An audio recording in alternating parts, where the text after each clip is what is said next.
York, a Good Karma Brands radio station. Michael K. is on the radio today, and he ain't afraid to say what he's thinking. It's the Michael K. Show on 880 ESPN Radio. And a good afternoon, everybody. This is indeed the Michael K. Show. We thank you for joining us on this Monday. It is December 8th, 2025. It's me and you for two. Those are the rules of engagement. The fastest 2 hours in sports talk radio. Lot of stuff to talk about today. Lot of stuff. We'll try to hit all of it in our 120 minutes of joy and frivolity. But here we go. How much time should we actually spend on the Jets? Because they didn't spend that much time actually competing yesterday. They were down 21-0. 21-0, and there was still 3:39 remaining in the first quarter. That was to a Dolphins team that's been playing much better of late, much better since they fired their GM. And the Dolphins end up beating the Jets 34-10. The only touchdown the Jets scored on a punt return. Their special teams they've been special this year. They actually do a very, very good job. But for the most part, the Jets don't. Now, Tyrod Taylor was hurt right away with a groin injury. He was 1 for 4 for 6 yards, and then had to leave the game. So that means they had to bring in a youngster who had not played before, Brady Cook, an undrafted player out of college. And he didn't do that badly, but obviously he was nervous at the beginning, and they didn't really open it up for him that much. He was 14 for 60 and really didn't do much to get the Jets moving offensively, so they lose 34-10. The Jets had won 3 of 5 leading into this game, but here's the thing that is puzzling to me. The one thing that we knew about Aaron Glenn is that he had put together a pretty stout defense for the Detroit Lions. He was the defensive coordinator, and he got hired because of his work he did with the defense in Detroit. The Jet defense is dreadful. It's absolutely dreadful. So they gave away all these rushing yards, 239 rushing yards on 39 carries. That's an unsightly 5.8 yards per carry. So that means every 2 carries, they get a first down. Every 2 carries, they get a first down. I know they traded Williams. I know they traded Sauce Gardner. But to be this ineffective and continue to still not have an interception. They didn't get an interception against Tua Tagovailoa, who is a guy, he's an interception machine. He leads the NFL in interceptions. Now, they dropped a couple, but that's an unbelievable stat to me that they don't have an interception yet with only 4 games remaining in the season. It's amazing. But what's most amazing and most concerning is this is supposed to be Aaron Glenn's forte, and the defense stunk, and it has not been good. And the 3 games they won out of the last 5, they're against lousy teams. And the defense didn't play that great. So who's going to be the one who's the sacrificial lamb? Is it going to be Steve Wilks, the defensive coordinator? Because I don't think Aaron Glenn's going to wear it. He is the head coach, and Steve Wilks, who's got a pretty good reputation in the NFL, is a defensive coordinator, and they can't do it. They simply cannot do it. The defense has been awful all year. And even before they traded Sauce and Quinnen Williams, even before, they were not good. So what's the excuse? Who gets the blame? I don't think it's going to be Aaron Glenn. He'll say, listen, I'm the facilitator here. I'm the CEO. I let Steve Wilks run the defense. Let's see if Steve Wilks keeps his job. Let's see if he keeps his job. One more thing about our New York Jets. Because they'd won 3 of their last 5, they still were not officially eliminated from playoff consideration. But 34-10 against the Dolphins yesterday, that officially eliminated them from playoff contention. They've gone 15 years without being in the playoffs. Do you realize how difficult that is to do? It almost seems like you'd run into a playoff every now and then just by accident. 15 years is the longest streak in North American sports. 15 years without going to the playoffs. This is a New York team that does not have a cheap owner, who has a great facility in Florham Park, and they have not been able to once run into a playoff in 15 years. And even when they come close, they make it excruciatingly tough. Remember, they had to go to Buffalo, a bad Buffalo team. It wasn't a Josh Allen Buffalo team. And all they do is win that game, the last game of the year, and they'd be in the playoffs, and they lost. I mean, any way it can happen, it happens for the Jets. And this is a team that has the gall, the onions, the cubes to raise ticket prices next year. But I don't blame them, because you pay. You're the ones who are going to pay. You know, you make a statement, you don't buy the tickets. Say, I'll turn in my season tickets. And unlike in the old days, not getting a season ticket has nothing to do with you getting into the stadium. Nothing. In fact, I think it's wiser not to have a season ticket, buy the games that you want on StubHub, and go to the games. And you have to go to the crappy games. And then you send a message. They raise ticket prices 15 years without making a playoffs. It's incomprehensible that could be going on. Incomprehensible. Really is. It really is.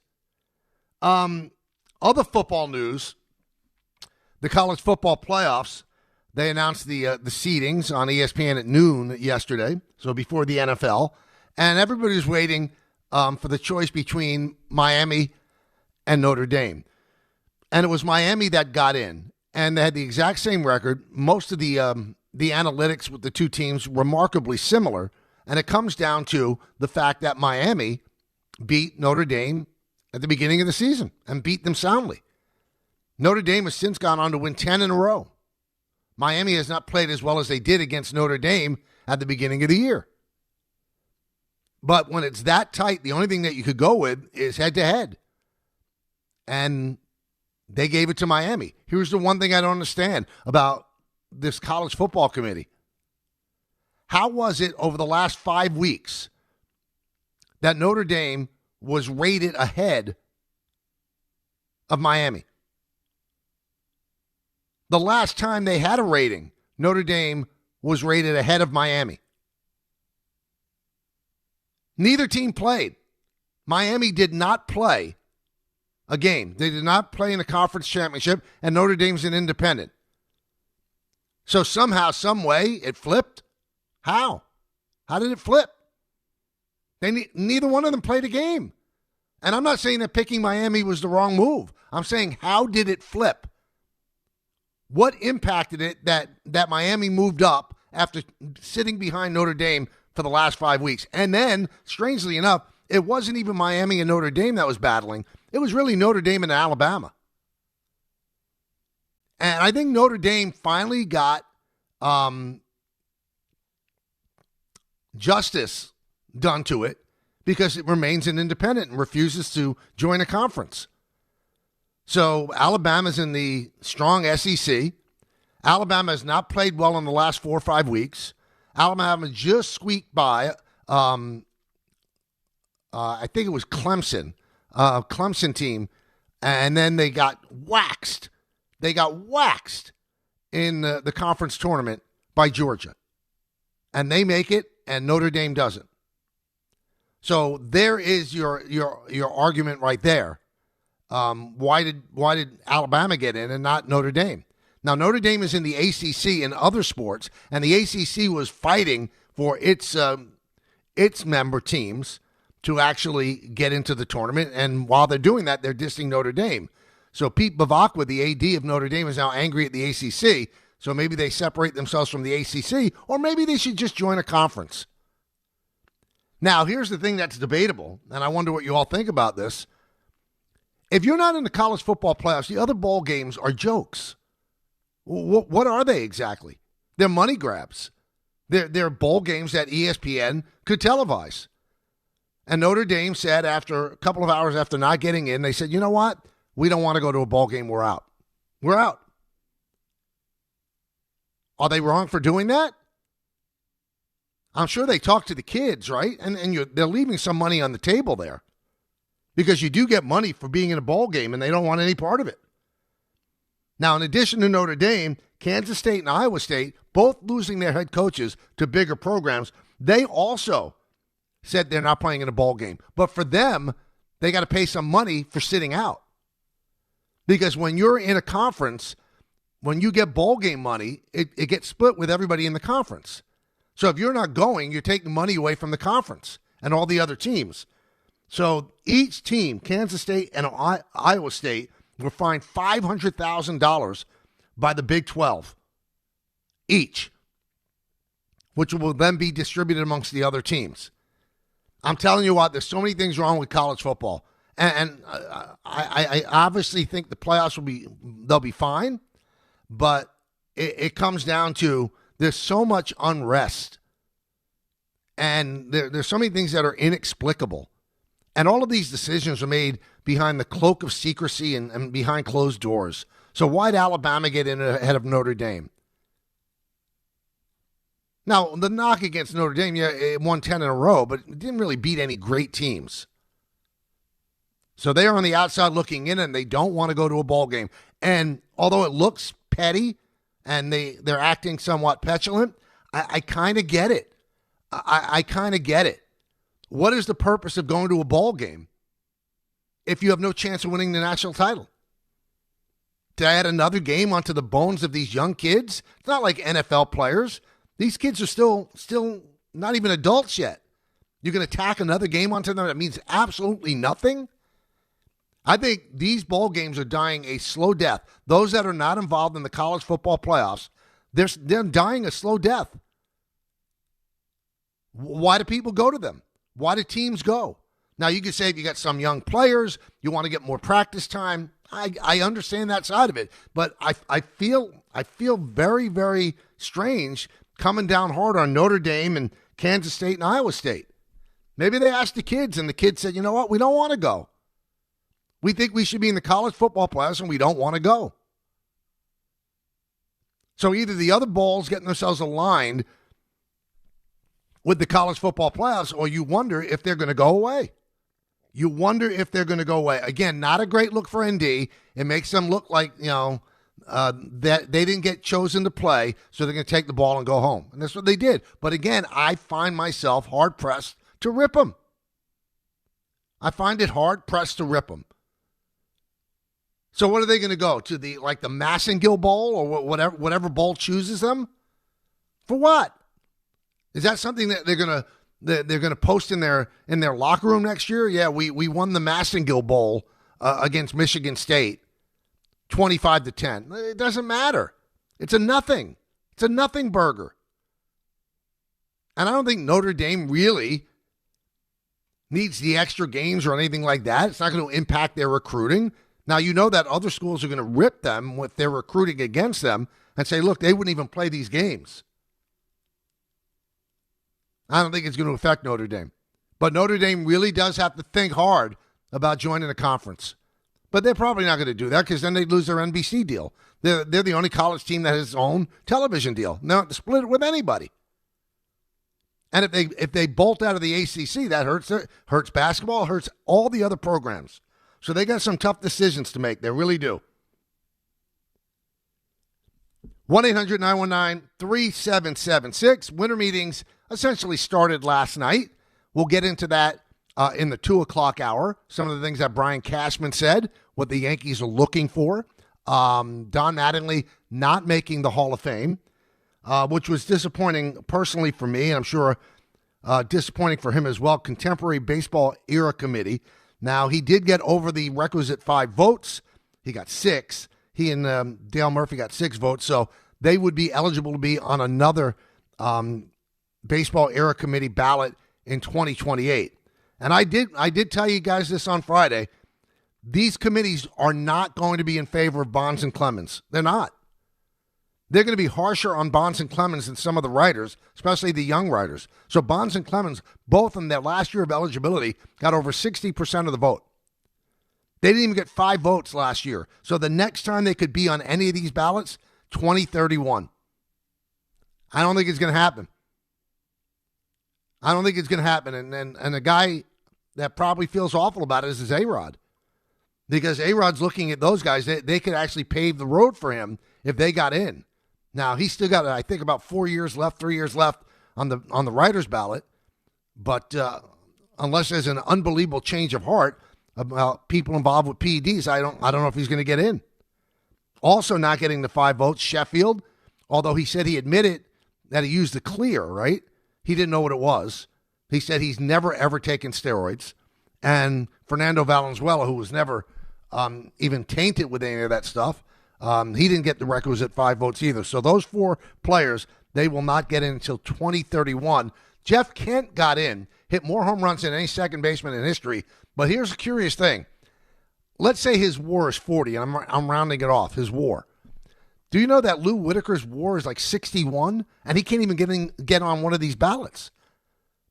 So Alan Trammell's in, and now Jeff Kent is in, but Lou Whitaker can't even get on a ballot for a Veterans Committee while Jeff Kent got in. And it does prove one thing. Jeff Kent was not the friendliest guy with writers, and probably why he didn't get in with the writers, because they're human beings. Now, whether or not they would admit that it impacts, how they vote, it has to. It has to. But he gets in first try with this Veterans Committee. 1-800-919-3776. Time for the co-host. And let's start off with Mike in Bayside. Mikey. Yeah, Mike, about the baseball, I can name more players on my hand that are better than Kent that should be in before him. Not even going to get into that. But going back to the football, I think that they should expand it to 32 teams, and I think they need to put something in it, like to make it college football again, meaning like if you stay at a school for 4 or 5 years and you graduate, you get 100% bonus on what you made. I mean, there's guys switching schools every year, and this nonsense, and then if you had 32 teams, you could really let every undefeated team in. You could let, the conferences, you have one person in, and you could start it earlier. And I think they should move the Army-Navy game to the summer, first game of the year. Yeah, I know, but the one thing, though, Mike, is that these are kids. You can't have them playing 15 or 16 games. You just can't. And I don't care how many teams you have in there. There's always going to be arguments. There's 68 teams in the basketball March Madness, and there's always arguments. The 69th team thinks it should get in, the 70th team. So if you go to 32, the team that's 34 or 35, they're going to say that they deserve to get in, or 33. I don't think there's ever any perfect amount. And in football, it's not like March Madness. I mean, you're adding weeks and weeks onto the season. You want to start in the summer when they're not even in school? In the searing heat of August? I don't think that's a good idea. Now, as for Notre Dame, the field expands next year to 14 from 12, and there's this codicil that wasn't known until late last night that if Notre Dame is ranked 12th or higher, like 12th, 11th, 10th, 9th, they're automatically part of the 14-field team. David on the east side. David. Michael, if Robinson Cano hit 20 more home runs in his career, passing Jeff Kent for the most home runs by a second baseman, are we even giving Jeff Kent a second thought?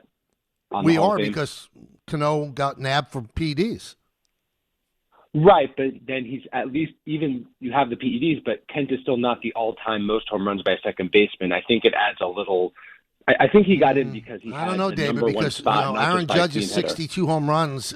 People consider that more than the 73 that Bonds hit. All right, maybe. All right, agree to disagree. Anyway, I want to talk about Donnie Baseball. I'm distraught that he didn't get in. I think he'll get in eventually. But look at these numbers. For a 3-year period, he hit 200 hits for 3 straight years with 35 home runs in one of those years, 31 home runs in another year, and 23 home runs, and also led the league in doubles in each of those years. That's just so elite. He had one of the best 6-year stretches, and within that, a 3-year stretch that just doesn't really get appreciated enough. So I hope he gets in. You know what? If I thought he had the best chance yesterday, and for him not to get in, I start to wonder if he's ever going to get in. And the best thing I could compare it to, he had a 6-year period that was, he was as good as anybody who ever played. And then his back gave out. And he became, a punch and Judy hitter. He wasn't the same player. Well, you can compare his career with Sandy Koufax. Sandy Koufax spent the beginning of his career in Brooklyn like sitting on the bench, as a bonus baby, so he had to be up on the team, but he never really pitched. He didn't find his fame and greatness until those 5 years in L.A. And then because of arthritis in his elbow, he retired. He got in, and really, if you look at his numbers, it was a 5 or 6 year stretch. But they're not giving Mattingly that same benefit of the doubt. I don't get it. I would love to hear the thinking, why he didn't get in. But people are saying that his greatness wasn't a long enough stretch. And I go, okay, if that's the case, fine. But you didn't apply that to Sandy Koufax. And nobody denies that Sandy Koufax is a Hall of Famer. Let's go to Bob in New Jersey. Bob. Hey, Mike. How's it going? Good, Bob. How you doing? Good. This is the first time I've ever called in, so this is a unique experience. Welcome aboard, man. So I'm a big Notre Dame fan, but I want to tell you my take. I think it's unbiased, but I wanted to hear what you have to say. Okay. So the committee kept saying that they don't want to drop a team if they do bad because they don't want to open up Pandora's box, that if you go into the conference championship and then you lose, that'll incentivize teams to not play. My problem is I'm okay with Miami and Notre Dame being flip-flopped if they got within one of each other. For 5 weeks, Notre Dame was ranked higher, but if they ever came close enough to being together, then okay, I can understand the head-to-head. My problem is if you're not going to drop Alabama, who got absolutely routed. I mean, Michael, me and you ran for more yards on the ground than Alabama did, -3. That was amazing. Yep. BYU gets routed. Why are you going to drop one team but not the other? Alabama should have stayed where they were. BYU should have stayed where they were. Set a precedent you can't drop. It should have been Alabama 9, Notre Dame 10, BYU 11, Miami 12. What's your thoughts on that? Well, here's my main thought, and I'm glad you brought up about the conference championships. It's so clearly, Bob, a money grab. They don't mean anything. They don't mean anything. It's sold to the networks. They get a big sellout at whatever big arena they have, and it doesn't mean anything. So Alabama could get embarrassed by Georgia, and it doesn't have any impact whatsoever. So it's like the game never took place. It's like the game never took place. How is that fair? Why do we have conference championship games if they don't mean anything? They should mean something. It's ridiculous.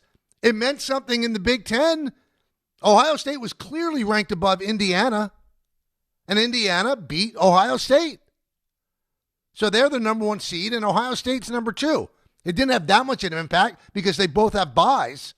But if you're going to have the conference championships mean absolutely nothing, then we should all know that when we're watching it. This is an exhibition game. It's a money grab. It doesn't do anything for anybody except load the coffers of the network that televises it and also the conference's bankroll as well. That's it. It means nothing.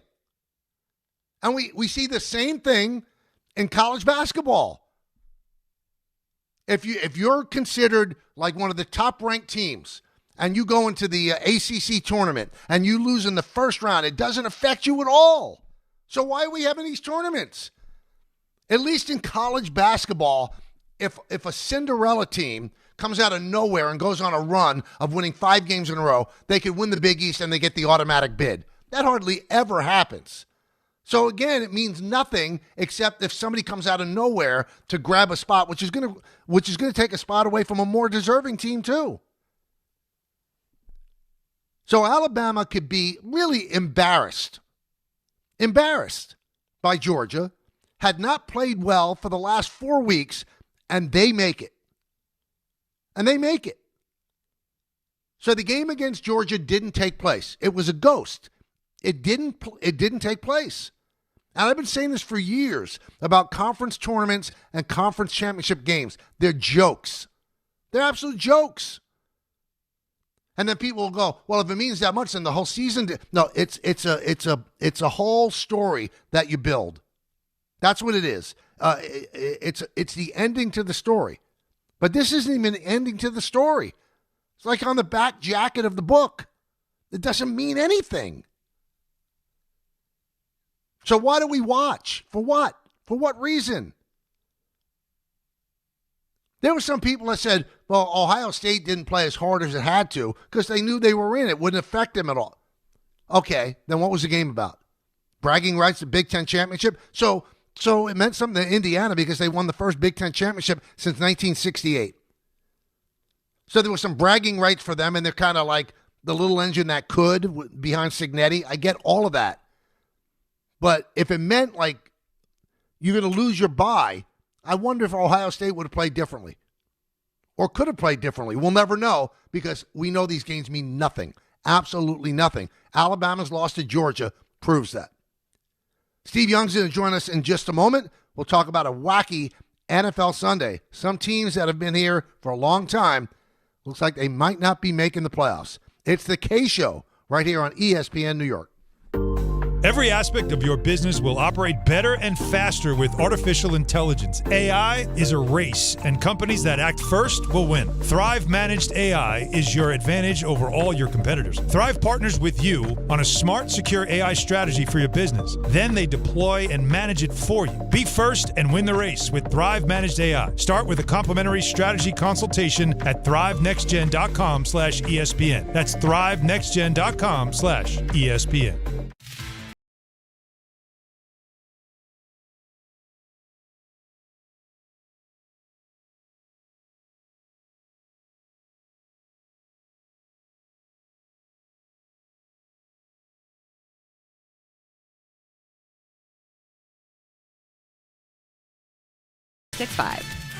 Gambling problem? Call 1-800-GAMBLER. 21 plus only. Must be physically located in New Jersey. T&Cs apply. John Ryan. Yeah, Dad. I think I came up with a killer slogan for our law firm. D'Agostino and Associates, bite back. Bite back? Yeah. When someone hurts you, you bite back. We'll be the law firm that bites back. Dad, that's brilliant. Accident victims, call D'Agostino and Associates and bite back. Hey, we could even put a big vicious dog on billboards everywhere. Yeah, and Rottweilers on buses. Hey, how about a toll-free number? What are you thinking? You know, like 1-800-BITE-BACK. 1-800-BITE-BACK. That's brilliant. But what if people hear fight back? Easy. I'll spell it out for them, like 1-800-BITE. Back.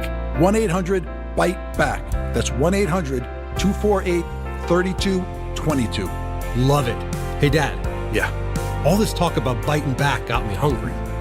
Me too. Want to grab lunch? Sure. Hey, how about a jingle? You mean like D'Agostino, law, bite back?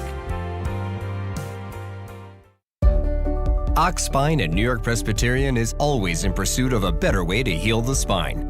We're getting more people moving again with minimally invasive, non-surgical, and surgical treatments with innovative solutions for every back and spine condition and your unique needs. Expert spine care is available now across New York City and Westchester. Find a doctor at nyp.org/oxspine. Stay amazing. New York Presbyterian.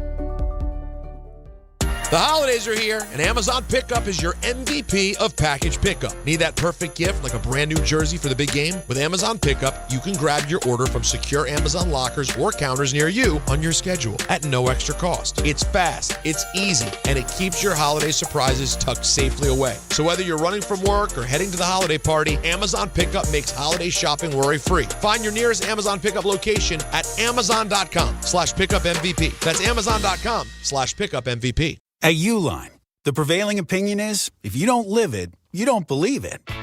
The people at Uline believe in hard work, and they live it by being there 24/7 to answer your call, having 41,000 items in stock, and offering same-day shipping from 12 locations across North America. Business owners, sellers, buyers, shippers, and packers believe it. Uline is the hard-working, dependable source for your shipping and industrial supplies. Visit uline.com. New York Lottery's holiday scratch-off games are the perfect gift for everyone on your list. Like me, your Aunt Jules. I told you I didn't need a gift this year, but I secretly really want one. Or me, your neighbor Frank. I hope you didn't forget I'm coming to your holiday party tonight. Or me. Why does no one ever think of the voiceover guy? Anyway, New York Lottery's holiday scratch-off games have more winners and top prizes up to $5,000. Please play responsibly. Must be 18 plus. Gambling problem? Call 1-877-HOPE-NY or text HOPE-NY. At Target, great memories start with great prices. Get gingerbread house kits for just $12. plus all the Wondershop baking must-haves. Gather the whole fam, grab some gingerbread kits, and start building sweet moments together. Then keep the joy rolling, baking up tasty treats with Wondershop that'll make the season a blast. Make unforgettable memories with incredible prices on gingerbread kits and Wondershop baking essentials. And step into the holidays, only at Target. Restrictions apply. Hey, fans! Welcome back to Fansville's Cheers and Tears. Oh. Okay, so like everybody deals with losing, right? To a rival on a last-second field goal. Whatever, it's fine. I'm totally fine. But I cope with losing with an ice-cold Dr. Pepper. Those 23 flavors are like so delicious. They totally wash away the pain of your college football team taking a big fat L. College football, it's a pepper thing.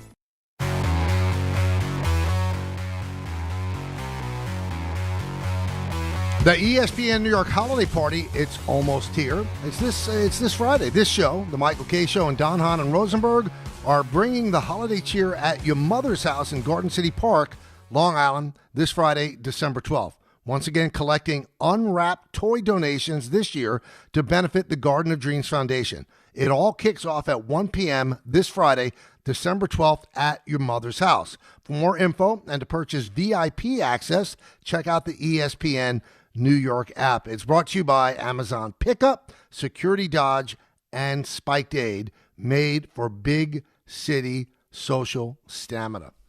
All right, we're waiting on Steve Young. So what we'll do is we'll take some phone calls until then. Let's go to Gabriel in Brooklyn. Gabriel. Hey, Mike, how you doing? Good. How are you? I'm doing good. I'm doing great. Can't complain. I'll be trying to get on the radio with you, but my work schedule, sometimes I'll be waiting, and then I have to go in the building and work because I work for the city. So I totally I don't understand. want you to be thinking that I'll be disrespecting you or nothing like that. you. But listen, college football to me is like the minor league for the NFL now, because there's like players are getting paid, coaches are getting paid, and they're leaving whenever they want to leave. And then we talk, like I told you about, I love football.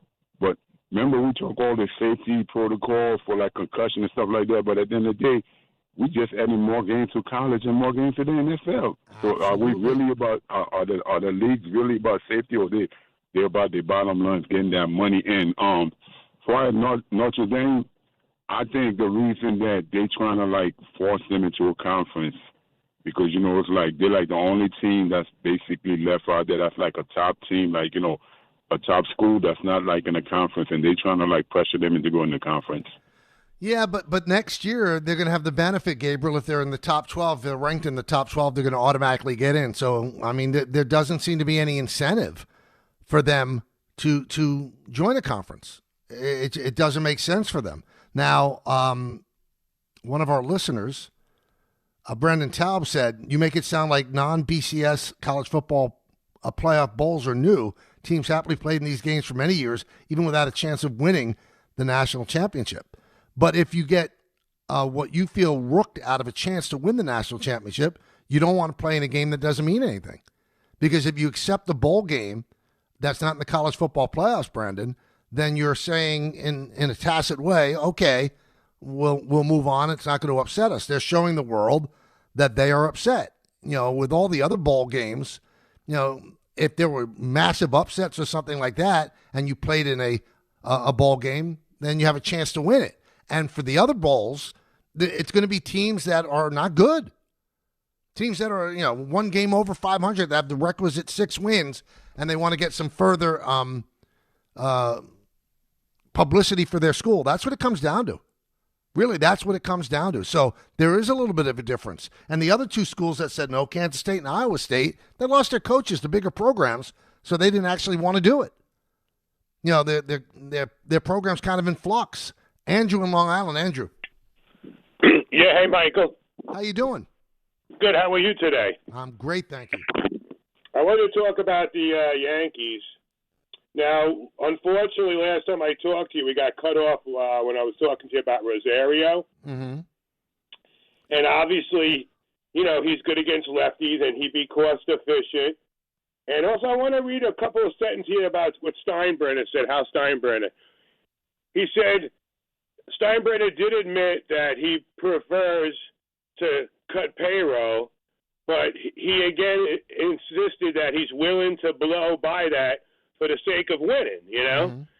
So that's good that he says that. So, and I know Cashman could talk him into stuff. So it's also mentioned some other plays. Austin Hayes, he's 30 years old, and he's another one good against lefties with an 819 OPS, and he has a 949 mark this past season.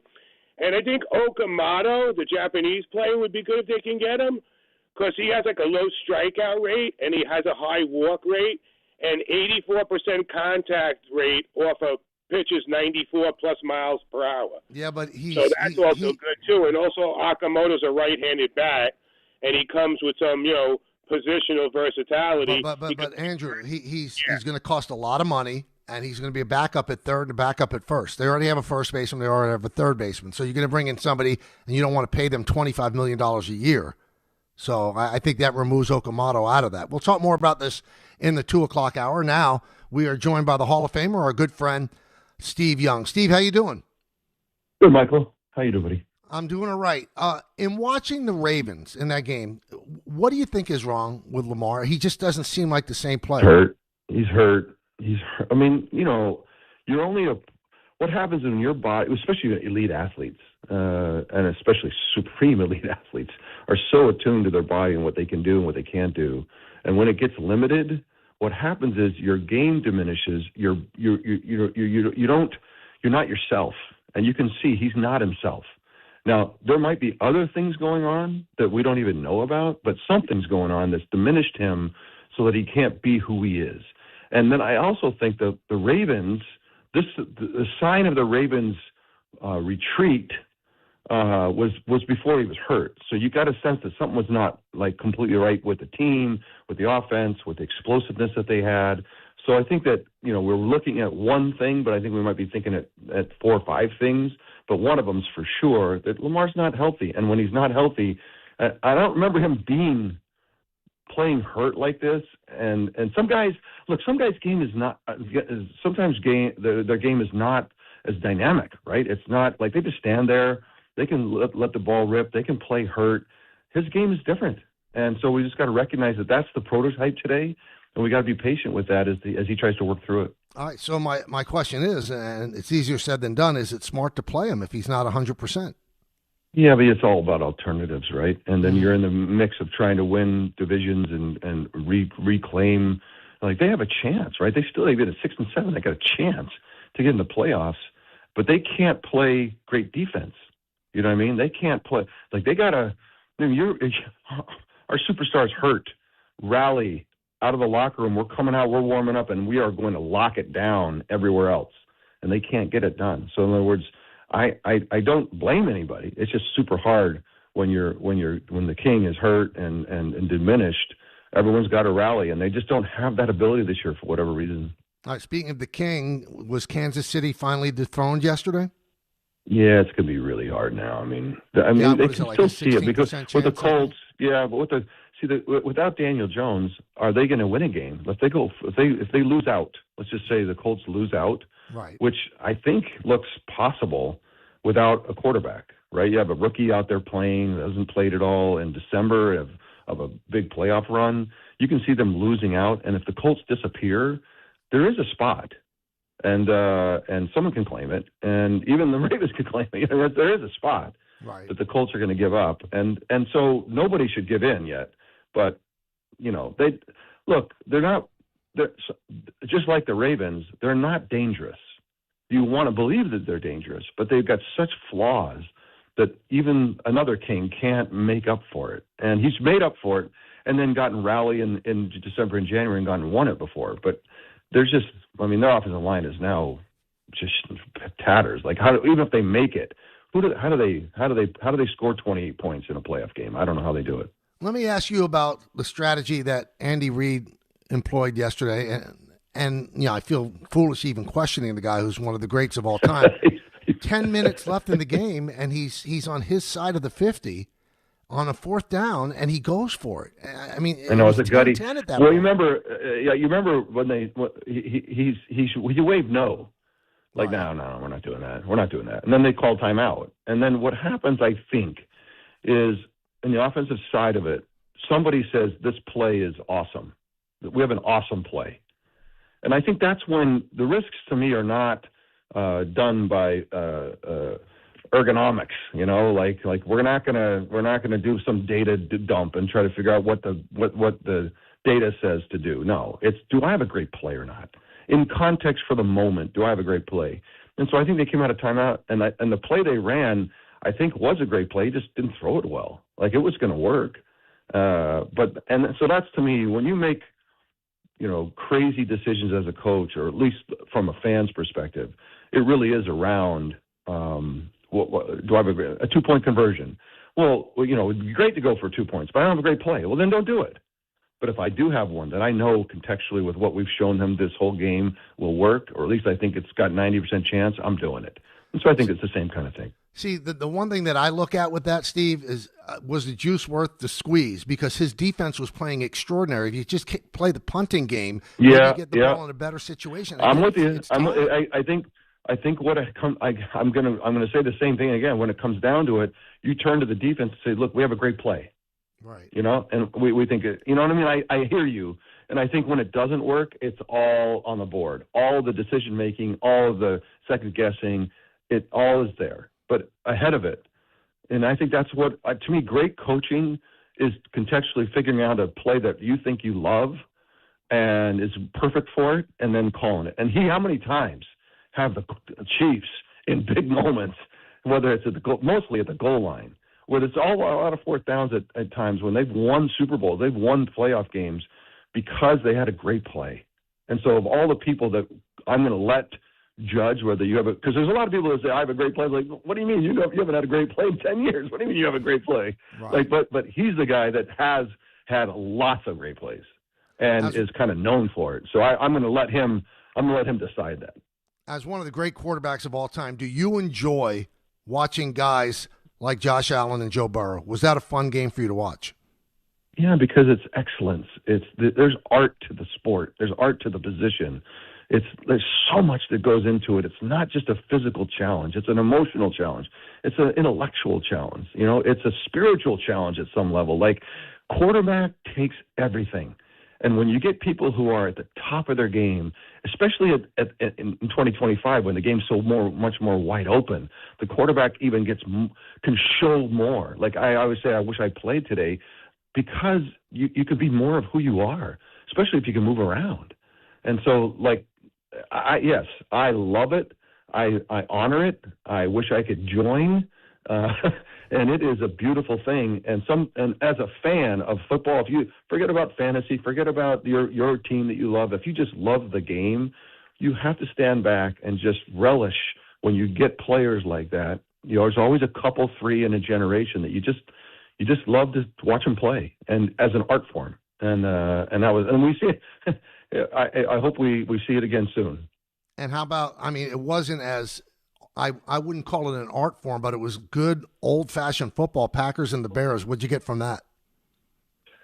I feel like I want to believe in the Bears more. I think that Ben is, like, coaching today. Innovative minds, offensive minds are the you talk about the kings. They're the kings of coaching today.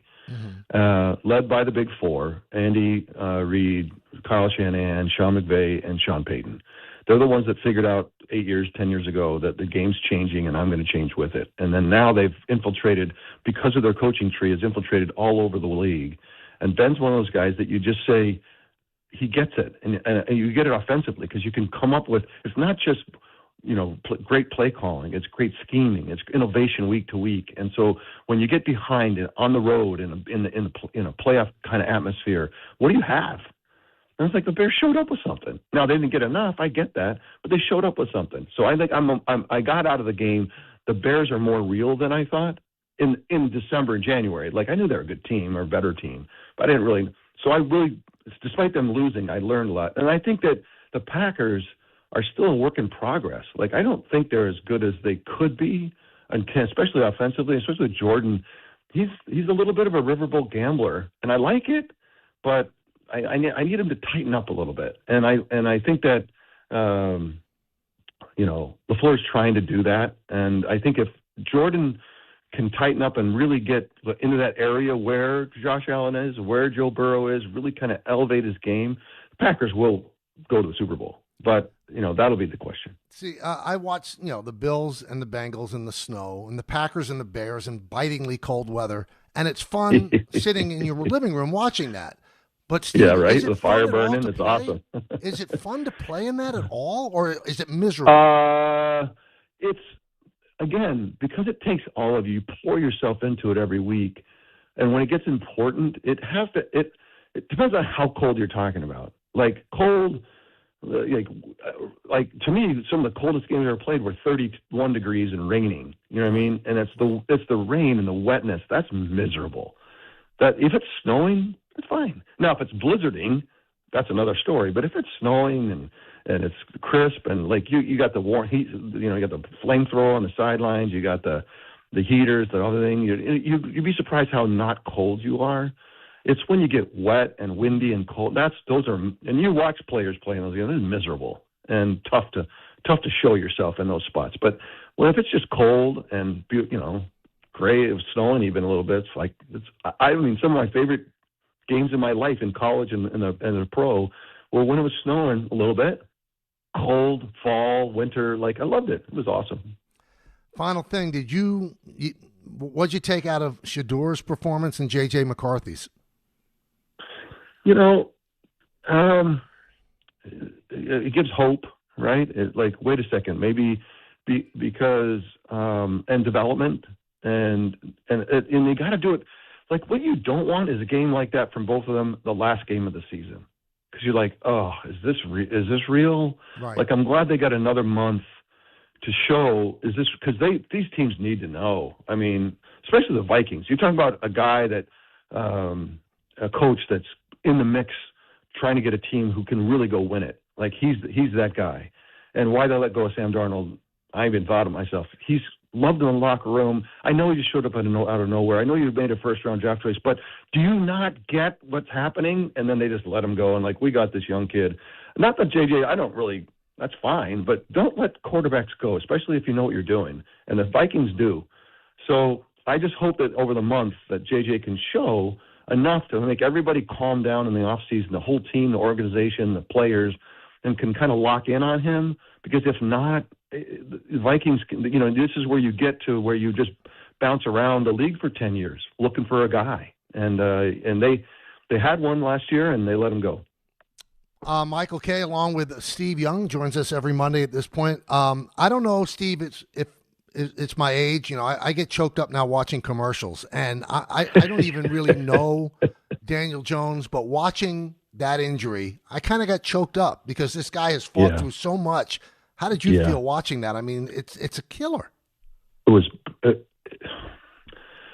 there's moments when a kicker, a kid in college for a national championship misses a field goal, the rest of his life he's going to have to deal with it, right? So there's those kinds of moments. Mm-hmm. And there's moments like this, the injury, just you lived it. You lived it with Daniel. You were in New York. You know how difficult it was. You know how painful it was, and how much abuse he took, and how tough you have to be, emotionally tough, gritty, and then to show up in Indianapolis and get people are like, is this real? Is this real? Oh, yeah, it's real. Is Daniel Jones going to lead this team to play? Yeah.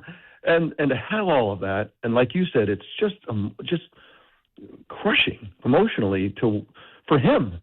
Now he has to go get healthy off of an injury that you saw Aaron Rodgers at an older age. You never get right again. Now he's young enough he can do it, but that's the pain. That's the pain is I was there. And I was with a group that loved me and a team that needed me. And now, the team is ruined, possibly. And I'm kind of on who knows how long it's going to be. I'm not going to be able to start the season next year. It's a year injury. I might miss 2 years. So the pain is real. And I think people just tip your cap to Daniel Jones for the grittiness of coming from all that he was in New York and then going out there and doing that. And to make it even worse, he's playing on a broken leg, and the injury occurred on the other leg. It's just brutal. I know, it's just brutal. Well, that's what happens, right? That's what you're trying to perform, the grittiness of performance when you can't perform, right? How many people break your leg and go play football in the national football? Come on. Right. But that's the grittiness I'm talking about. And he got hurt. You can almost guarantee he got hurt because he was hurt, right? That's what happens. And that's what's even more painful, right? Great stuff, Steve. Thanks so much. All right, Michael. Great to chat with you, man. Same here. See you, buddy. That's Steve Young. Always love talking to him on a Monday. And, I mean, the Daniel Jones, this guy is so stoic, right? And to see the way he reacted, slamming his helmet angrily down on the turf, because he's a free agent at the end of this year. Who's going to sign him? I mean, he's probably not going to come back until December of next year. You know, best case scenario, maybe the end of November. Who's signing him? I mean, he was ready to cash in, get big money, a second huge contract. And now it all goes away as his Achilles snaps. The FanDuel Sportsbook app is your home for all of your favorite NFL bets, from yards to touchdowns to who will win. With FanDuel, any play can be the play of the game. Tonight, FanDuel is giving all customers a 30% PBT. That's right. You can get in on the action with a 30% PBT tonight during the Chargers-Eagles game. So make FanDuel your go-to app for any snap. Just visit FanDuel.com/K to bet on the game. Play your game with FanDuel, an official sports betting partner of the NFL. 21 plus and physically present in New York. Opt-in required. Bonus issued as non-withdrawable profit boost tokens. Restrictions apply, including any token expiration and max wager amount. See terms at sportsbook.fanduel.com. For help with the gambling problem, call 1-877-8-HOPE-NY or text HOPE-NY 467-369. If you've been injured in an accident that wasn't your fault, then you need a lawyer who knows New York's unique personal injury and workers' compensation laws. At the Parisman Firm, they have decades of experience handling all types of accident cases and a proven track record of delivering huge results. Their team has already recovered nearly $1 billion for injured New Yorkers. From construction to car accidents and slips and falls, they've got you covered. Call the Parisman Firm now at 718-WORKERS, where your case is their cause. Get the justice you deserve today. Listen up, New York. It's football season, and you should be out there enjoying every play, every tailgate, every moment. But if you're dealing with neck pain, back pain, joint pain, or sciatica, even getting off the couch can feel like a challenge. That's where Dr. Jay Shaw at Sandwell Pain comes in. He's one of New Jersey's top pain specialists, Ivy League trained, double board certified, and dedicated to getting you back in the game. Here's the difference. No surgery, no scars, no long recovery, no pain medication. Just precise, non-surgical, image-guided procedures that get real results. Dr. Shaw treats everything from neck pain, back pain, migraines, nerve pain, and chronic joint pain. And he builds a custom game plan that's right for you. Same day or next day appointments are available with offices in Woodbridge, Livingston, and Inglewood. And yes, most major insurances are accepted. So don't let pain keep you on the sidelines this season. Go to SandwellPain.com to call, text, or book online. Relief is closer than you think, and it starts today. Out here, days are getting a little cooler, and mornings are starting with a few more layers. It's the season for more time at the grill, more feed for your animals. Heaters burn late into the night, and the woods start calling your name. We appreciate hard-working hands, shared moments, and love for our land. That's why season after season, we're here for your life out here. Tractor Supply. The NBA is happening Christmas Day. 5 games, 1 unforgettable lineup. That's what Christmas is all about. Buckets for breakfast, breakaways for dessert. It's the holiday tradition. Christmas is our day. With star power from across the globe. The stars, they are going to be out. The best gift, you don't even have to unwrap it. We want to say Merry Christmas and Happy New Year! NBA Christmas Day begins at noon Eastern on ABC and ESPN. You live for this. The wins, the losses, the slam dunks, and the buzzer beaters. The dream that this is your team's year. Hope, it's what keeps you coming back. So you represent with anticipation and with pride. Because when everything's on the line, your support means everything. That's why the NBA Store is here to support you. Check out the largest selection of official NBA gear at NBAstore.com. A Fanatics experience. Hey, Game Time brought to you by Tullamore Dew Irish Whiskey, because when it's game time, it's Tully time. 8:15 tonight, Monday Night Football between the Chargers and the Eagles. Coverage will be on ABC7 and ESPN television. Tullamore Dew, the original triple distilled, triple blended, triple cask matured Irish whiskey. Be sure to grab a Tullamore Dew and try the new Tullamore Dew Honey during today's action. Glass up to enjoying Tullamore Dew responsibly. For those that have listened to me for a while, you know that I'm not a conspiracy theory guy. But when you watch how the Broncos-Raiders game ended, you really got to wonder. You really got to wonder. Broncos are up 24-14. Raiders have the ball. They have no timeouts left. The spread was 8.5 points. So the Broncos would cover. The Raiders connect on a pass. 4 seconds left. By the time they would get up to the line of scrimmage, time would have expired.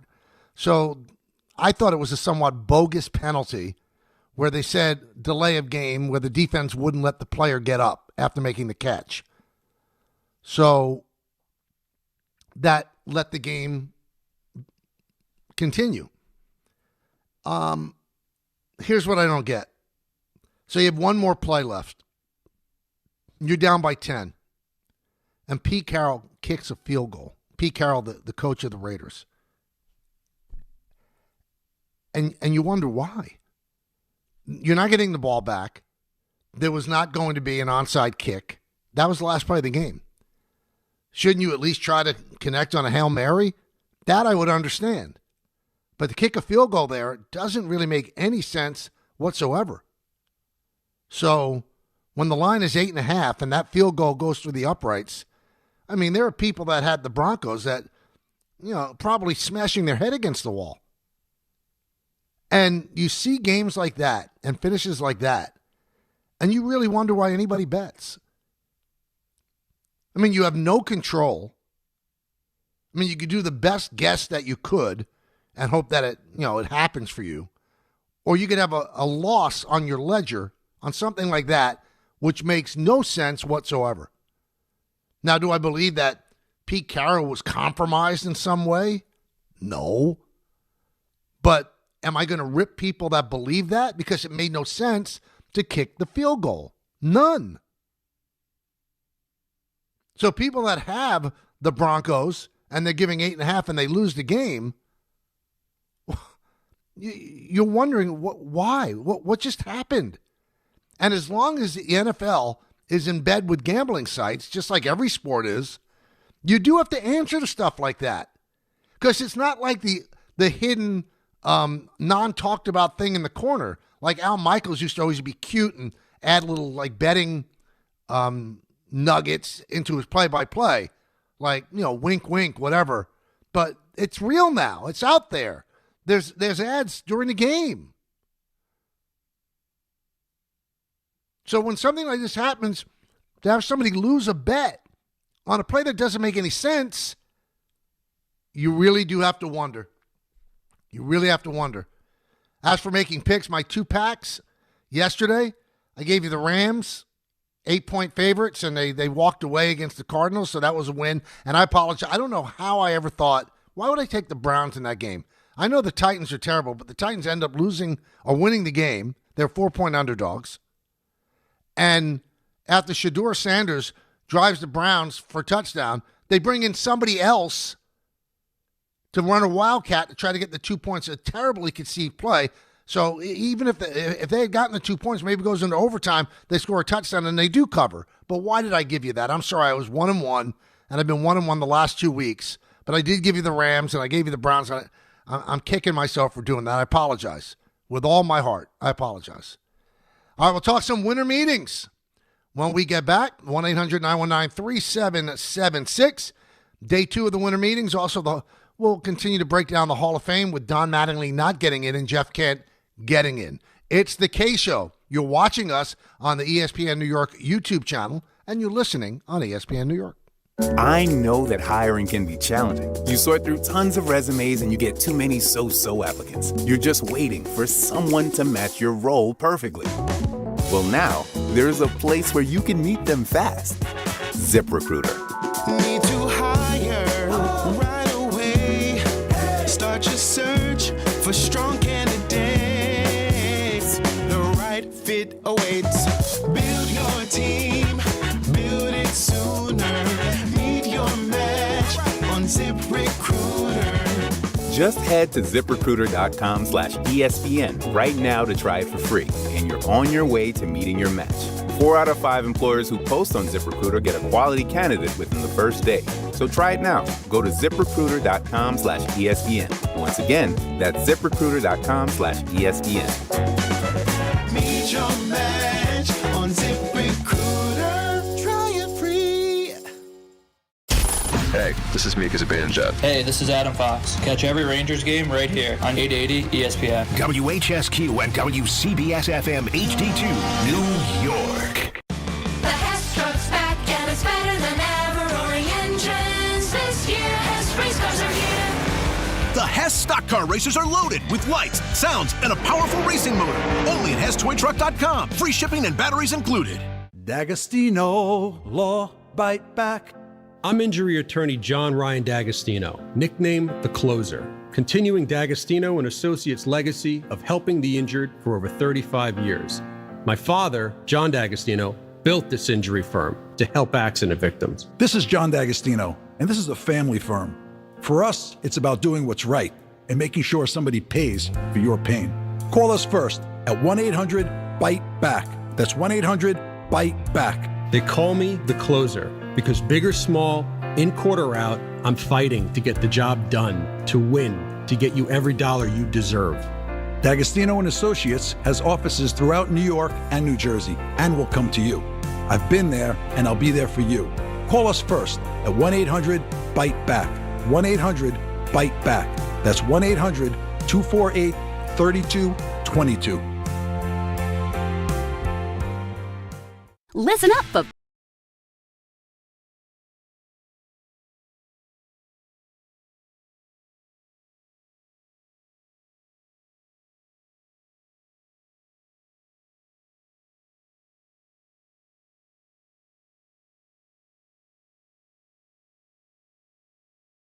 Never ordinary at Bet365. Gambling problem? Call 1-800-GAMBLER. 21 plus only. Must be physically located in New Jersey. T&Cs apply. In-app only.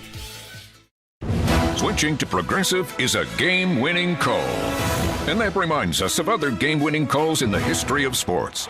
So it was the fourth quarter and we're down by 5. Sweat pouring down my face. Suddenly it hit me. If only I could wrap part of the towel around my forehead. And that's how I became the first basketball player to wear a headband. Okay, not really a game-winning call, but it was a good call. You can make one too. Switch to Progressive and you could save hundreds. Progressive Casualty Insurance Company and Affiliates, not available in all states. Getting more as a MyLowe's Pro Rewards member is easier than ever with the Lowe's app. Download it today and earn 500 points the first time you log in. Plus, your digital wallet helps you scan, save, earn, and access what you need to manage it all in one place. Download the Lowe's app and take advantage of your Pro benefits today. Lowe's, we help, you save. Valid 12/1/25 through 1/7/26. Offer valid for first login per organization only. Loyalty program subject to terms and conditions. Additional restrictions apply. Visit Lowe's.com/terms for more details. Subject to change. Welcome back to the show, everybody. Hour 2 of our 2-hour radio program. Coming up at 3, it's Don, Hahn, and Rosenberg. So the winter meetings taking place in Orlando started last night. John Heyman of the New York Post reporting that Pete Alonso, who lives in Tampa, is going to make the drive to Orlando. It's about an hour and 15 minutes from Tampa. And he's going to meet with the Red Sox and I believe the Orioles. And there's a part of me, I feel a little bad for Pete Alonso. He's a really good player. He's a terrific home run hitter. He's been a really outstanding Met. And it seems like he's got to sing for his supper all the time. Remember, the deal last year didn't get done until he met with Steve Cohen down in Florida. Shouldn't his numbers speak for themselves? So the fact that he is going to the winter meetings to meet with these teams would seem to tell you that the market is not as robust as Scott Boras is expecting it to be. Now, it's a little unfair to say that because there's a lot of time left to go. So maybe he does get the 6-7 year deal that he wants. I can't see it. I can't see the Mets going beyond 4 years. In all likelihood, they want to stop at 3, but because of the legacy aspect of it, they would probably go to 4. But if Boris is insisting on 5, 6, or 7 years, I think the Mets are going to be out. And I want to see the team that's going to offer a 6 or 7 year deal to a 31-year-old first baseman who's really a DH. I want to see that team. Can he do damage in Baltimore and Boston? Of course he could. In those ballparks, especially at Fenway Park. I mean, I think he'd hit 50 home runs or more. And with Camden Yards, they brought in the fences again in left field a little bit. It's a great place to hit. Maybe he'd do well there too. But the fact that he has to drive to Orlando to meet with teams, this is Pete Alonso. It just is. Did Juan Soto have to do that? Now, I'm not comparing Pete with Juan, but greatness doesn't have to sell itself. You kind of open up the stats and you go, here, you make a decision. That's what the agent should do. So why does Pete have to make that drive? Not that it's an arduous drive. I think it's I-4. It's not terrible, but it's just, to me, it's a kind of a weird look. Kind of a weird look. So Brian Cashman yesterday made the rounds. He got all of his media responsibilities out of the way. He was on the Yes Network Hot Stove Show with Bob Lorenz and Jack Curry and Meredith Morakovitz, and I think it was on for about 20 minutes. Then he was on the MLB Network. He met with the media. Now he can go about doing what he has to do. He did say, we're too left-handed. We've got to get a right-handed hitter. He also said that there is no limit to what the payroll is going to be. I had said last week that off of what Hal said, that it would be ideal to get under 300. And then, through the grapevine, you hear what their plans are and who they would be going after. It sounded like they would like to stay under 300, but Brian said, Hal says, bring me everything. And that's the one thing about Hal Steinbrenner. I think that he would go past 300. I think his intent, or as he said, the ideal outcome would be to get under 300. But if it doesn't happen, and Brian said, we really need this to complete the team, I think Hal would go over. So only time will tell. But with Brian saying, we really need to get right-handed, well, it does make you think. The guy that they have, admittedly been pursuing is Cody Bellinger. And though he hits lefties very, very well, he's left-handed.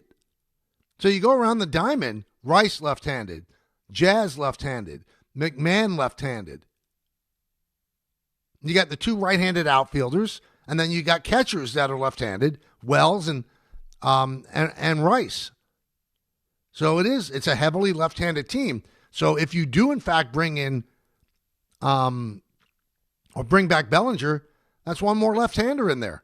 And it's not that he can't hit lefties. He can. But David Cohn has always told me, if you have a lineup, like if somebody would put a lineup together against David Cohn, 9 left-handed batters, he'd love it. He said because you only have to concentrate on that side of the plate. But if it's lefty-righty, then it becomes more difficult because you got to adjust. And you've got to aim for different spots, and it becomes a tougher thing to do. So I wonder why he kept accentuating the fact that they're too left-handed, they have to get right-handed. If you don't get Bellinger, and then you go with Dominguez in left field, Dominguez, to me, is a really good left-handed hitter. He's a really bad right-handed hitter at this point. Again, I don't give up on him because he's 23. He's got a world of talent, very athletic, extremely fast. It just does. I think the Yankees are going to pull something out of the hat that none of us are even expecting. I really do. And the only place that you could get a right-handed bat would be in left field. Now, I've been, for the longest time, advocating going for Fernando Tatis Jr., but that doesn't seem like it's gained much traction. That would be the perfect guy to get because, again, the average annual value of his contract is not that much, but you'd have to give up a truckload to get him from the Padres. But the Padres, they pretty much have to shed payroll, and they need pitching. They also need hitting, but they definitely need pitching. And the Yankees have a lot of good young pitchers in their system. And maybe the Padres would take a Will Warren and a couple of other youngsters to get rid of Tatis's contract. I'm not quite sure, but that would solve the righty-lefty problem. That would solve the righty-lefty problem. So, you've got a left-handed hitter in Grisham. You got the right-hander in Judge. And then you're going to look again, if you bring back Bellinger, another lefty. So that would mean the only right-handed hitters in your lineup are Judge and Volpe when he gets back. And Brian said that he expects Volpe back at the beginning of May. So for the time being, it would be Caballero. If they re-sign Rosario, they'll have that righty there as well. So 2 righties in the lineup. There would be 2 righties in the lineup. So he kind of shot down that they're going to keep the payroll under 300. So for Yankee fans, that seems like it's good news, right? He said that they're too left-handed. They need to bring in righties. So if you're going to re-sign Bellinger, the only way you make yourself more right-handed is that you bring in a really stout right-handed first baseman, and you platoon him with Rice, and a right-handed third baseman, and you platoon him with McMahon. Not sure if that's the way they will go. One other interesting thing that, the thing I like about Cashman, he's not afraid of anybody. He's just not. He doesn't play the game. He just doesn't. So Sonny Gray came out and said, I'm glad I'm in a place, he's in Boston now, where it's okay to hate the Yankees, because he says he hates the Yankees. And Brian said that when they made the deal with the A's, Sonny Gray was talking to a video coordinator who he went to college with, a video coordinator that worked for the Yankees. And he said that he desperately wanted to play for the Yankees. Tell Cashman to make a trade for me. I want to win a championship. So the video coordinator told him that, and Cashman pulled off the trade. He was unhappy in his first year and thought he was going to get traded at the trade deadline in 2018. And Brian didn't trade him because at that point he needed pitching. And he didn't know that Sonny Gray didn't want to be there. So after the trade deadline, he meets with Cashman and he said, I'm stunned you didn't trade me. I hate it here. I hate New York. I hate it. And Brian said, well, why didn't you tell me that? And why did you say that you love New York before we made the deal, that you wanted to play here? He goes, because my agent told me to lie, to not shut down the Yankees as a landing spot because I could get a better contract. Doesn't make Sonny Gray look good at all. Now, Sonny Gray's agent, I think his name Bo McKinnon, came out and said he never said that. He never told Sonny Gray to lie. That's not the truth. I'm going to tell you what. For Brian to come out against an agent who still represents other players and say that, if you ask me to believe somebody, I'm going to believe Cashman on this one. Why would Cashman say something so outrageous unless it was outrageously true? Why would he paint Sonny Gray in a way that wasn't true when he knows he might have to face Sonny Gray 6 times this year? And if they meet in the playoffs, more than that. Can you imagine that? Sonny Gray told a friend of his that, tell Brian to come get me. I really want to play for the Yankees. And he tells Brian, I hate New York. Sonny Gray is not going to have a good time. He's not going to have a good time, everybody, when the Red Sox are in Yankee Stadium. Because Yankee fans are not going to forget, and the Yankees won't forget. It's kind of surprising. It's kind of surprising. But I give Cashman credit. Not afraid of saying anything. He is one of those guys, he'll say whatever he wants to say. He doesn't care about the ramifications. If he has anytime that he and I have had an issue, he doesn't beat around the bush. He'll pick up the phone call, he'll call me, and he'll go and we'll go at it. He's that guy. He's not a guy that's afraid of conflict. And for him to say what he said, I give him credit. And I believe him. I don't believe the agent. 1-800-919-3776. Let's go to the phones. Let's go to Matt in Floral Park. Matt. Hi, Mike. How are you? Good. How you doing? Mike, I have a football question. You ended your last segment with a player getting hurt and losing out on a big payday. Yep. Is there such a thing, or can they take insurance out on themselves where if the team don't play them, they get paid sort of like normal people, workman compensation and something like that? I know you could do that in college, Matt. And so I believe that you could do that in the pros as well. I mean, the insurance that most players have, but in football, not everybody, is a guaranteed contract. That's your insurance.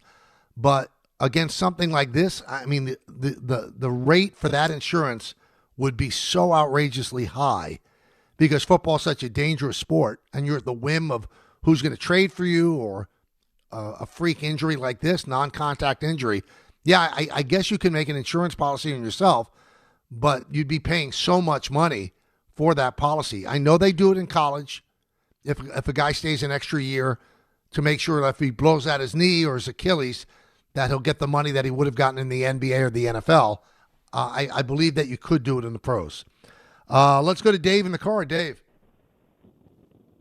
Hey, what's up, Michael? Thanks for taking my call. You got it. I'm almost at a point right now about the way Shedeur Sanders was treated, where it's almost like I want to turn my back on the NFL for a while, and I want to get your opinion on this. 31 teams pass him up. You couldn't ask for him to come from a better genetic pedigree than Deion Sanders. In my opinion, what Jackson Dart said after the Patriots game about his way or the highway, how he plays ball, is worse than anything else Shedeur Sanders could have said in an interview before he came into the NFL. So my question to you is, shouldn't there be some scrutiny at the management level in the NFL if a guy like that can be passed up to the 5th round when you need not just a starting quarterback, a backup quarterback? Isn't that a black eye on the NFL and how they vet talent? What, you can't take Deion Sanders in your ear even though you're a GM making $40, $50 million? So what? The guy's dad might call you up or talk to the press. The guy can get behind center and win. He's doing an outstanding job. Dave, I just don't like the look. But one thing, he's had one good game. He didn't play well the other 2 games. He had a great game yesterday. And it wasn't just one team that passed him by. You mentioned there are 32 teams. 32 teams passed him by for 5 rounds. In a league that they're desperate for quarterbacks. So, yeah, and he also lost a game, too. So, listen, the scrutiny is if he becomes a star. If he becomes a star, then every GM that passed him by is going to have to answer to it. But I've heard that people didn't want to deal with Deion. I've also heard stories, I don't know if they're true, that he didn't interview that well. You know, he is kind of really overly confident. And most quarterbacks are, but they didn't like the way he interviewed. And he was trying to decide where he wanted to go. He's trying to guide where he wanted to go, which is fine. Eli did that. But once you get to the 5th round, and we don't even know why the Browns picked him. It looks like Haslam made them pick him. It doesn't even seem like Stefanski wanted him. And then Stefanski makes the unbelievable decision yesterday after the guy throws for over 350 yards and drives him to a touchdown. He takes him out and goes with the Wildcat to try to get the 2 points. So there seems to be a disconnect there between Browns ownership and Shedeur, and then they went with Gabriel. And then Gabriel got hurt. That's the only reason that Shedeur is playing. I'm telling you, I can't speak to this 1,000%, but with the paucity of quarterbacks that are out there, if they thought that Shedeur Sanders could be a great quarterback, I don't know why they would pass him by. I don't know why. So I'm not going to get too giddy about yesterday, although I admit he looked pretty good. He looked pretty good. But remember, he looked pretty good against an awful team. The Titans are awful. We'll see how he does. Maybe he does become a great quarterback, and then every team is going to realize they made a mistake. But I mean, I the thing I don't like is the conspiracy theories. Well, why did they not take him because of Deion? Whatever. Why was Tom Brady not taken? He lasted till the 6th round. And you know what? Every team that passed on him looks like they're idiots, like they're clueless, like they're clowns. That would be Shedeur Sanders' ultimate answer to all the people that didn't take him, that made him sit there for 3 days before he was selected. But when Tom Brady wasn't selected, did anybody come up with these wild conspiracies? Oh, the father. I know that Deion is not Tom Brady's dad. I get all of that. Tom Brady's dad had no standing in the NFL. He just was passed over because teams didn't think he was good. Maybe Shador was passed over because teams didn't think he was good. And now he has an opportunity to prove them wrong. Jay in Queens. Jay. Hi. Thanks for taking my call, Mike. Happy holidays to you and your family. Same to you, man. Brock Purdy was thank you. Brock Purdy was picked pretty low too, and he's pretty good. So sometimes you miss. Talent's a hard thing to evaluate, especially at that position. Wanted to ask you a question about the Mets. I'm a Met fan, and I wanted to know, as far as them possibly trading for an ace like a Skeens or a Skubal, would it make sense to wait for these guys to be free agents and then throw the bank at them, or trade for them now and have them in the fold and then try and get a long-term contract? Just wanted to get your thoughts. Thank you. Well, listen, Skeens is not available. Everybody wants to keep painting this fantasy that the Pirates are going to trade Skeens. He has 4 years of control left. 4 years of control. He just won a Cy Young Award. I'm going to trade him. The only thing that could go wrong for the Pirates is if Skeens blows out his arm. And then they lose the value. But they're trying to win with him. Now, the likelihood of them keeping him after the 4 years, probably very low. Now, you asked about Skubal with the Mets. The Mets are one of the teams, if they want to win in 2026, then they could trade for Skubal because they know that they would not get outbid. Who's going to outbid them? And they'll end up signing with them. But if you're a team that's going to make a run at Skubal and you know that you might get outbid for him as a free agent, I wouldn't give up the truckload of talent that it would take to get him and then lose him after 1 year. So you'd be giving up all of this talent for 32 starts and hopefully some starts in the postseason as well. You said, well, the Yankees did that with Soto. Yeah, and they got to the World Series with Soto, and he played 160 games, I think. So they got a lot out of him for the talent they got, and they thought that they were going to be able to keep him. It worked out that they didn't. But I think it's a gamble that they would do over and over again if they knew that it would get them to the World Series. So in answer, I don't think Skeens is available, Jay. And Tarek Skubal is going to it might take a Nolan McLean to get him. It might. I would say, well, we'll give you Tong or McLean or Sproat, but we're not giving you McLean. I think they would give up a McLean for Skeens because you know what? You got 4 years of control, but you're not going to give up McLean for Skubal because you're not 1,000% sure because the Dodgers could swoop in and then it could be the Dodgers against the Mets bidding. It was almost like the Yankees against the Mets for Soto. It could go sky high, and then you could end up losing them. Let's go to Ted in the truck. Ted, talk to me. Hey, Michael. How you doing? Good. How are you? I'm good. You were talking about how Notre Dame, is refusing to play in the bowl game. Mm-hmm. And I have a lot of problems with it because if you're a coach, you got 2 more weeks to develop freshmen and sophomores that will be on the team next year probably, where you can see which guys actually want to play football or not. And then on the other side, you got guys that aren't going to the pros that are seniors that, they thought they were going to have their last game, and now they don't have that closure of having their last game. And I remember when I played my last game, it meant something to me. Like, it was very nostalgic. You're walking on the field, like you want to have that closure of playing at, because all these guys, they've had full careers, and if you're not going to the pros, like to get that taken from you kind of stinks. But one thing, Ted, let me throw this at you. Everything I've heard, though, the players voted not to play. Yeah, well, maybe most of the players, but I bet you there's some seniors on that team that were like, I wish we were playing, but they felt like they had to agree with everybody else. No, I mean, that we don't know, and that's a fair point. That's a fair point. I don't know if the voting was secretive. It could certainly have a mob mentality. If one guy says, I don't want to play, and it's a big-time guy, then everybody else raises their hand. But, Notre Dame is saying the players voted not to play. So I'm sure if the vote was close, maybe the administration would say, okay, let's do it. Maybe the vote was overwhelming not to play. We don't know. So it's not like the AD and Marcus Freeman said, that's it, we're not playing, and didn't even allow the players to chime in. Seems like the players said they don't want to play. If you are done a disservice in your opinion and you don't get a chance to play for a national championship, then I can understand why you say, I don't want to play any other game. I don't want to play a meaningless ball game. And I understand what you're saying, Ted. There's value, especially with younger players. But then there's some players that might, have NFL careers that they're dreaming of. And an extra game, you could rip your knee apart and all your value could be gone. You could blow out an Achilles and everything's gone.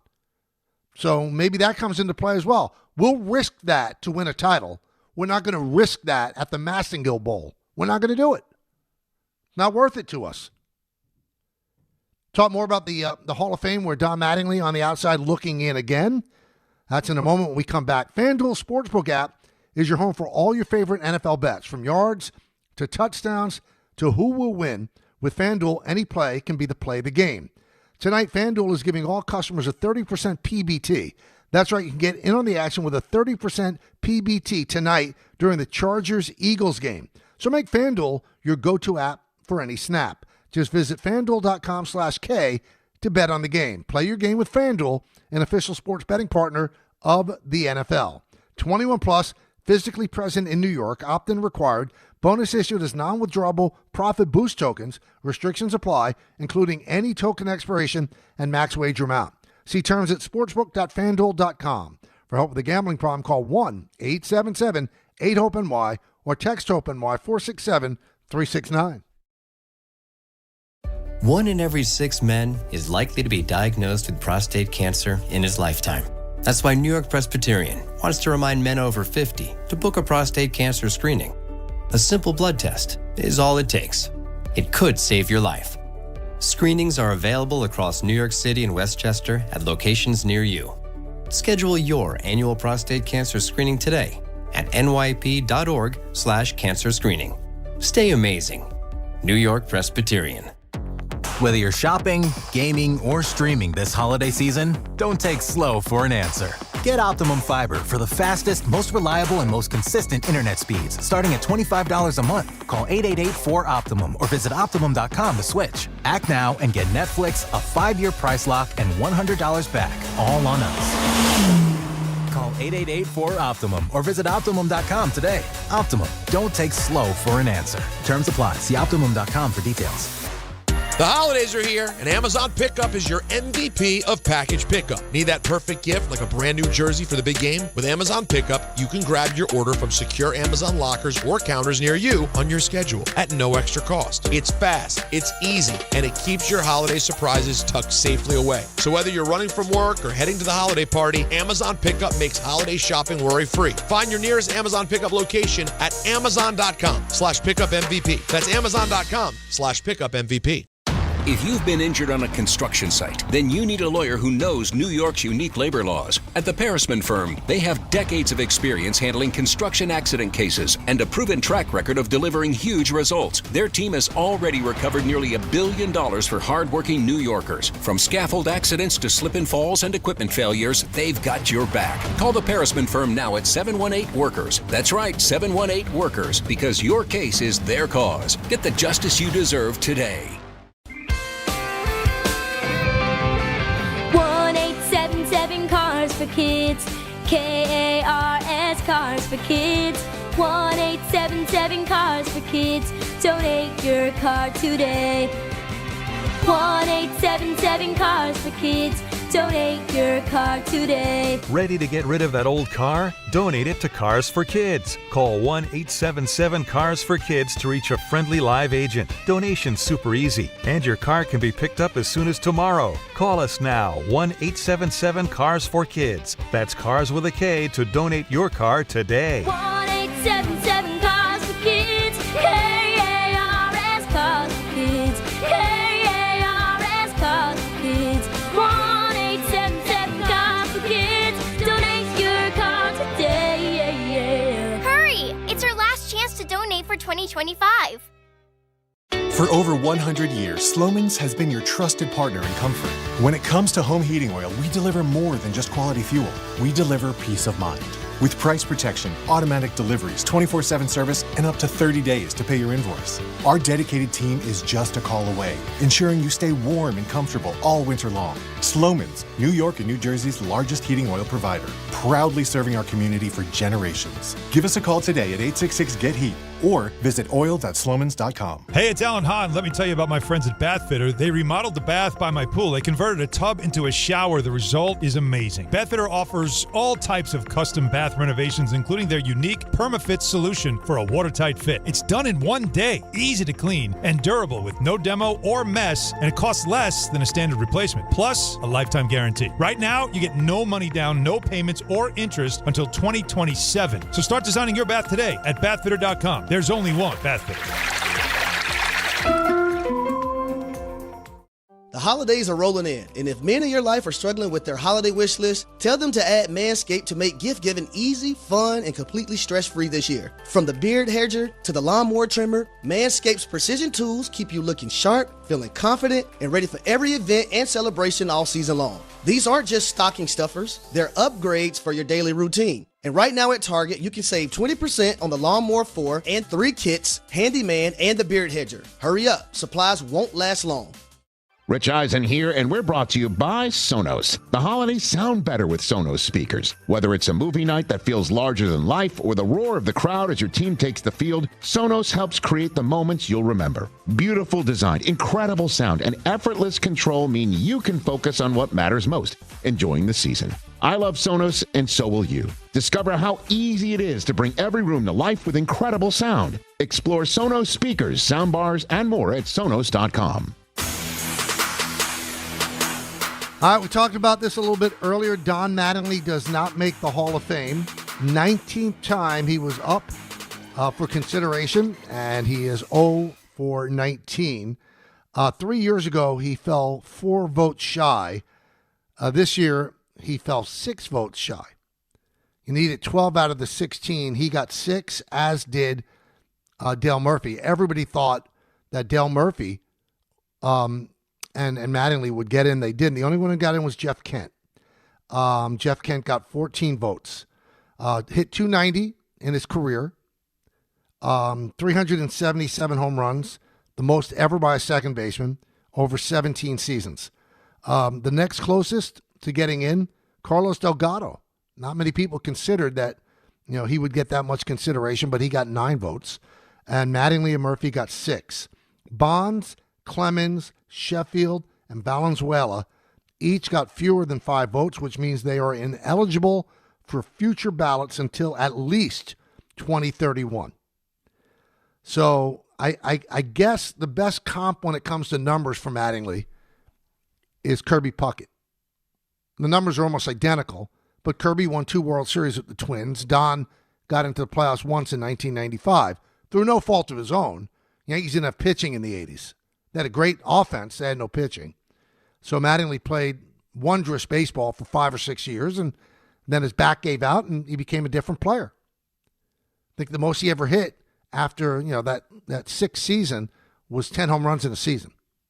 So he wasn't the same guy. And so the best comp I could have for that when it comes to Mattingly is Koufax. Koufax had a run of 5 of 6 years where he was the greatest pitcher who ever lived. But you look at the rest of his career, at the beginning, when he started his career in Brooklyn, he was a bonus baby. So when you sign somebody to a certain amount of money bonus, they had to be on the roster. They had to eat up a roster spot, and he never pitched. Didn't control his stuff in L.A. It all came together, and he became Sandy Koufax. So he had an unbelievable year his last year, and then retired because of an arthritic elbow. So his career was cut short because of injury, but he didn't play after that. And his bad years came at the beginning. Mattingly's great years came at the beginning, and then the last memory you have of him is of a somewhat diminished player. Mattingly, because he got over the requisite 5 votes, could be eligible for the committee again in 2028. Every 3 years they give you that. And as for Kent, I think his WAR was about 40. Lou Whitaker's WAR is 61, career WAR. Willie Randolph's WAR is higher than 40. But Kent gets in. It's ironic that Kent gets in and Bonds still doesn't get in. And I told you all on Friday, these committees are not going to skew in favor of guys connected to PEDs. They're just not.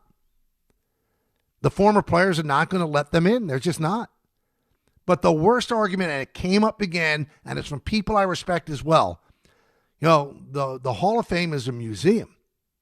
And because it's a museum, the story of the Hall of Fame can't be told without Bonds and Clemens. That's why they should be in. Nonsense. They are in. They're all over the hall. Artifacts from their career all over the hall. It's not like they've been whitewashed out of it. They're in the hall. They're not in the plaque room. I think that's the silliest argument. It really is. The thing I feel for with Bonds and Clemens, they never failed a test. They have maintained their innocence. And in the case of Clemens, he has taken that to court and won. And still nobody believes him. He has gone, I always say, well, if you're innocent, why wouldn't you go to the top of the mountaintop and scream? Bonds has not done that. Clemens has. But he won't get in. He won't get in. So their best chance is with the writers. And I've told Alex this off the air. Alex, come back. Get a couple of at-bats for the Marlins. They'll get a big crowd. You're still in great shape. And if you do that, it resets your clock. Because he's running out of his 10 years. And unless there's a dramatic change in the voting block, because the younger writers seem like they don't care if he did PEDs. That's why Bonds and Clemens got 60%. I said to Alex, if you could reset your clock and then retire again, and then it would be 5 years before you're eligible, you'd add 15 years where the older voters might not be there anymore, and younger voters will take over. That's your best chance to get in. Because you have to look now, the fact that these guys are not getting in with a specialized committee shows that they will never, ever get in. The best they will do is 60%, and the way you get in is 75%. 1-800-919-3776. Teddy in New Jersey. Teddy, talk to me. Hello. I was wondering what you think of since Stanton and Grisham have both declined recently. Well, Grisham had the hamstring injury. If you could platoon them at DH and then if you bring in outfielder, Bellinger and Dominguez can both play, so Dominguez still develops. But that's it. Thank you. Well, why would you take Grisham out of center? I mean, that's one of his strengths. Now, his metrics have gone down, but he's still a pretty good center fielder. And why would you take at-bats away from Stanton? Stanton's not a guy who can't hit righties. And Stanton had a great year. He didn't decline. He had a bad postseason, but he had a great year. You look at his numbers and you extrapolate them over 162 games, it would be an MVP-type season. He didn't decline. And Grisham had 34 home runs, more than he'd ever hit in his career. So, no, I wouldn't do that at all. Grisham's a one-year deal, $22 million. He's going to play center field. Let's go to Andre in Red Bank. Andre. Hey, Andre. Hello. Hello. Hey, yeah, I just wanted to chime in on the Sanders thing. Okay. The other caller mentioned Brock Purdy, and you mentioned Tom Brady, but that's not really, those aren't comps for Sanders. Neither of those players was highly touted at all the way Sanders was. And as I was saying to your screener, Mel Kiper was apoplectic in reference to how Sanders should have been drafted way earlier. And obviously, it's the jury's still out, but he looks a lot better than like a Zach Wilson ever did. So I think that's what's missing here is that he was highly evaluated. So I just think you're dismissing that. No, he was highly evaluated by Mel Kiper. Others did not think that highly of him. I mean, yeah, well, yes, some, but no one thought he was going to last to the fifth round. Okay, so Andre, let me ask you a question. Since you sound like you're a fan, yes. Why did 32 teams I'm pass not, on? I'm a Giant fan. You're a football fan. But why would yeah. 32 teams pass him by for 4 rounds? Why? Because they didn't like him? It could be partly his dad. It could be partly people, thought he had an attitude or whatever. But still, I feel like for him to be passed through by that many people. Obviously, something was not right. But we'll see, you know what? We'll see what happens. We are totally in agreement. Something was up. What it was, I have no idea. I cannot believe, under any circumstance, that anybody would pass a kid by with extreme talent because of whose dad is. Nobody passed by Peyton or Eli, and their dad is very, very influential. Well, what, are they afraid of Deion Sanders? But they weren't afraid of Archie Manning? That doesn't make sense to me. Something that we don't know. Maybe he interviewed poorly. I don't know. Maybe they didn't like the way he looked in Colorado. He's got, as they like to say, he's got the pen. He could write the rest of the story. Go out, be great. Be the way you were yesterday. Be like that for the remaining 4 games. Make it very difficult for the Browns to not start you next year. Because why would a coach who you would think that Stefanski's, job status is up in the air, why would they risk that? Because they don't like the guy's dad, or they're afraid of the guy's dad saying something publicly? That doesn't make sense to me. Let's go to Keith in New Jersey. Keith. Yeah, Michael, how are you? I'm good. How you doing? Good. I'm a little confused by your Alex take about should go to the Marlins. To me, Rodriguez is somebody who cheated to get the numbers he's got, and now you want to kind of cheat to get back on the ballot? Well, he is on the ballot. I'm just saying you give him something. Well, it's not cheating. If nobody wants to sign him, then he can't do it. Well, right. But don't you think that's kind of suspect? Go take a couple bats so you can get on the ballot again? Oh, absolutely it is. But that's the only way he has any chance of making it. Because you'd have to agree, Keith, 696 home runs, if we take away the PDs, which are hard to take away, and the year suspension, which you can't take away, he's one of the greatest players who ever lived. How he got to that point, we don't know. Right. So that's why I wouldn't put him in. You don't know how long he was using steroids. No, we have no idea. And you know what? There are people in the hall right now, Keith, that use steroids, and they got away with it because they weren't implicated. I mean, David Ortiz supposedly was on that list and failed a test. He's in the Hall of Fame. And I can tell you for a fact that there are people in the Hall of Fame that everybody in baseball kind of winks and nods and knows that they did PEDs, knows they did it. That's the only thing, if I'm Bonds and Clemens and Sheffield and A-Rod, that would rankle me, because they know there are people in that hall that use PEDs. And it's like the guy who was doing 85 miles an hour on the sprain and didn't get caught by the radar. And the guy got pulled over who did 80 miles an hour.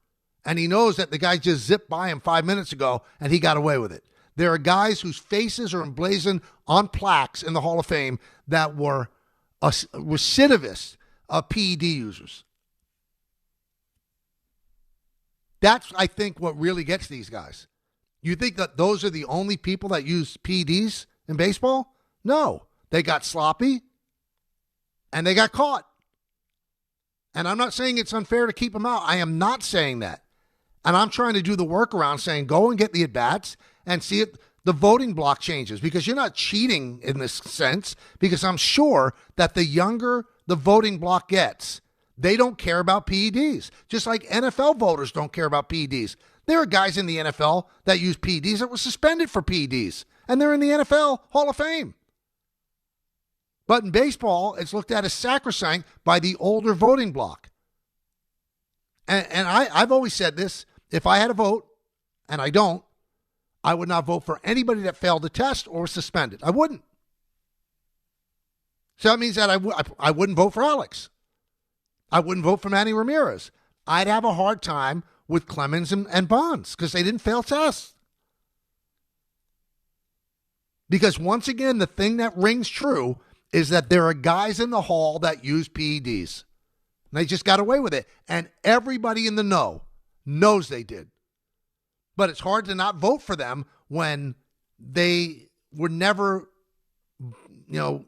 accused of it publicly. Again, it was wink, wink. They were never accused of it publicly. There's I've always said this, everybody. If Andy Pettitte did it, who's one of the finest human beings I've ever met in my years covering sports, if Andy Pettitte did it, I don't put it past anybody to do it. Anybody. You could think of the most squeaky clean guy in the Hall of Fame. Would I bet my life that he never did a PD? Nope.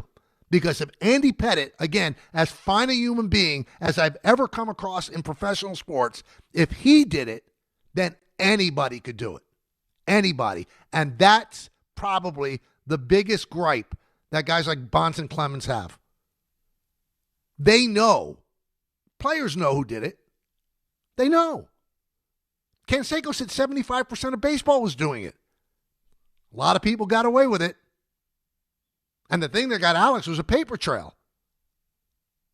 It was a paper trail that got him. 1-800-919-3776. Giants didn't play yesterday, but they come out a winner. We'll talk about that in just a moment when we get back on the K Show, ESPN New York. Finding great candidates to hire can be like, well, trying to find a needle in a haystack. Sure, you can post your job to some job board, but then all you can do is hope the right person comes along, which is why you should try ZipRecruiter for free at ZipRecruiter.com/ESPN. ZipRecruiter doesn't depend on candidates finding you. It finds them for you. Its powerful technology identifies people with the right experience and actively invites them to apply to your job. You get qualified candidates fast. So while other companies might deliver a lot of hay, ZipRecruiter finds you what you're looking for. The needle in the haystack. See why 4 out of 5 employers who post a job on ZipRecruiter get a quality candidate within the first day. ZipRecruiter, the smartest way to hire. And right now, you can try ZipRecruiter for free. That's right, free at ZipRecruiter.com/ESPN. That's ZipRecruiter.com/ESPN. ZipRecruiter.com/ESPN. ZipRecruiter. Hey, New York and New Jersey, Boost Mobile has an unlimited talk, text, and data plan that's only $25 a month forever, meaning you'll only ever pay $25 a month for the rest of your life. Who wouldn't want unlimited wireless when it only costs $25 a month forever? If you don't, you must be one of those people who enjoy overpaying for their phone plan. $25 a month forever is truly as good as it gets, so go online and switch now at boostmobile.com. After 30 gigabytes, customers may experience slower speeds. Customers will pay $25 a month as long as they remain active on the Boost Mobile Unlimited plan. D'Agostino & Associates is a legacy firm, and I'm proud to be a part of that legacy. I'm Jenna D'Agostino, and like my father, I fight to get justice for the injured. The hustle and grit of these streets shaped me. I'm John D'Agostino, and from the concrete to the courtroom, I built this injury firm 35 years ago to get accident victims justice. So call my team first, 1-800-BITE-BACK. That's 1-800-248-3222. You want justice? Think Jenna D'Agostino. Think D'Agostino & Associates. Justice isn't just a word. For us, it's a way of life. It's having compassion for your struggle and getting you paid for your pain. Now that's justice. D'Agostino & Associates means being there for the injured. Seriously injured? Call my team first at 1-800-BITE-BACK. That's 1-800-248-3222. D'Agostino & Associates has offices throughout New York and New Jersey and will come to you. I've been there, and I'll be there for you. D'Agostino Law Bite Back.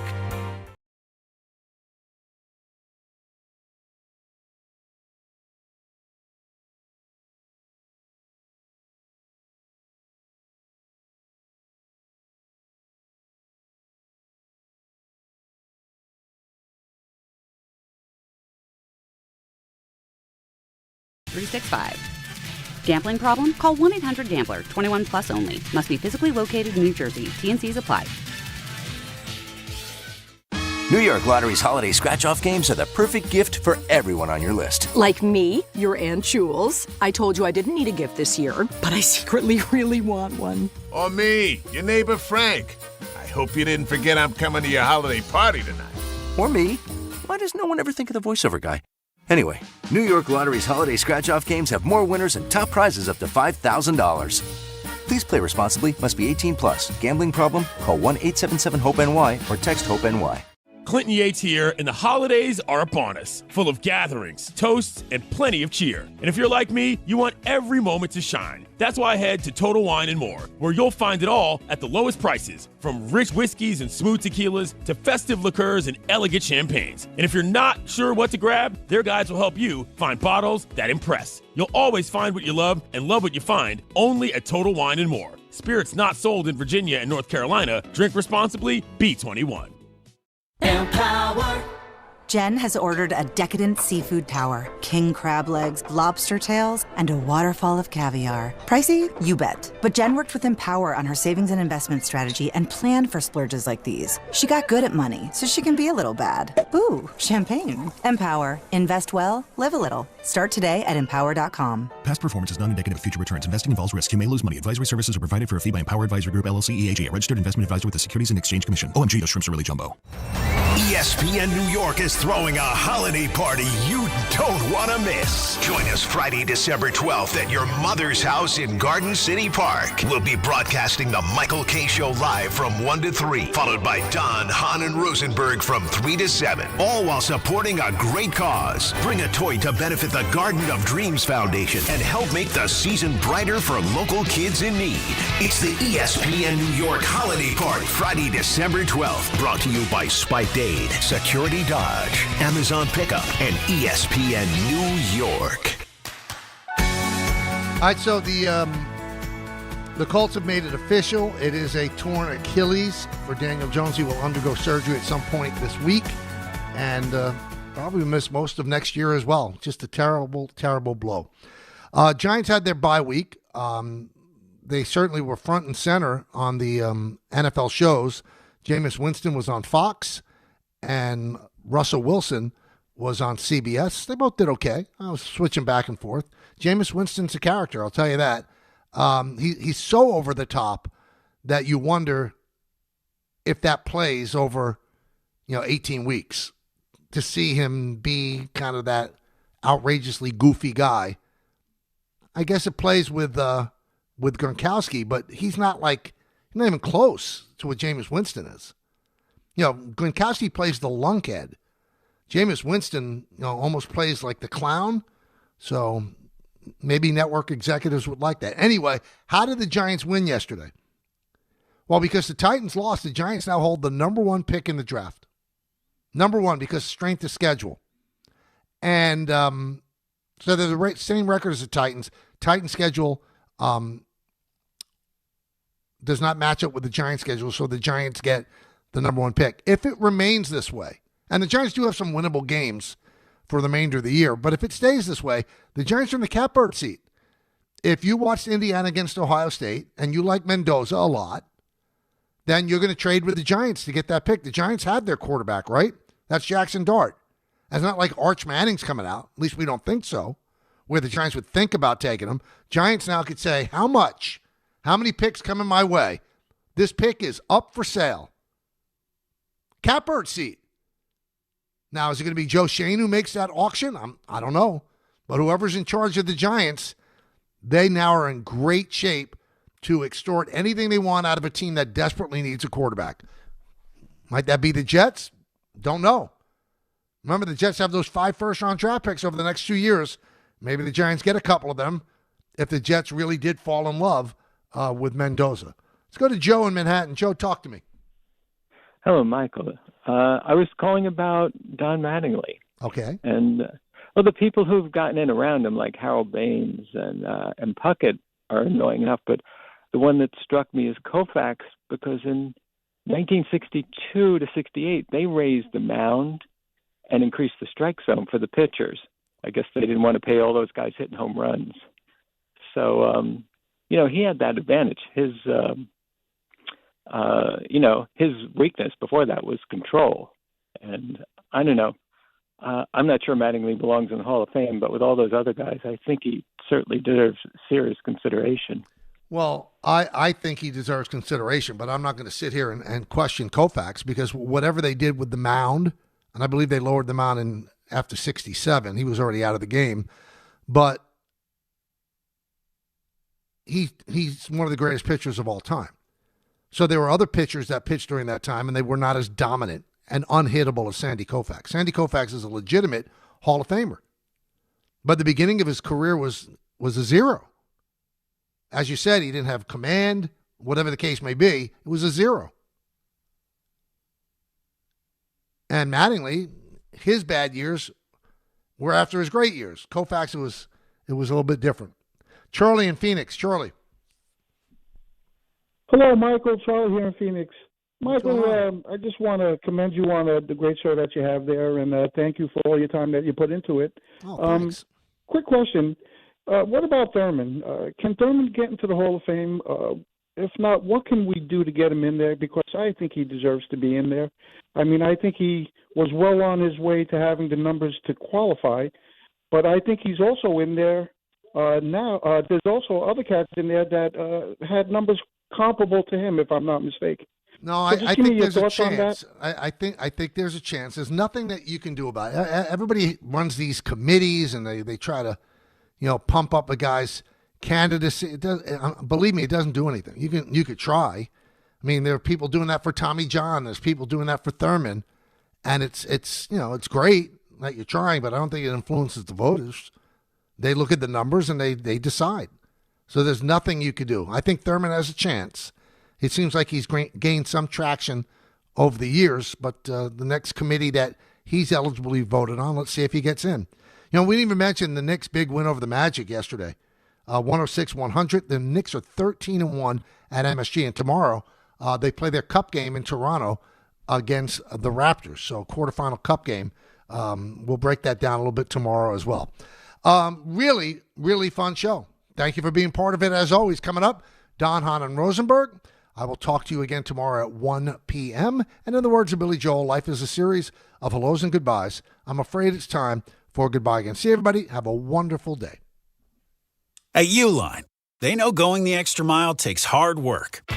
For companies pushing to go further, Uline will go the distance with you. 24/7, they answer the phone to get you the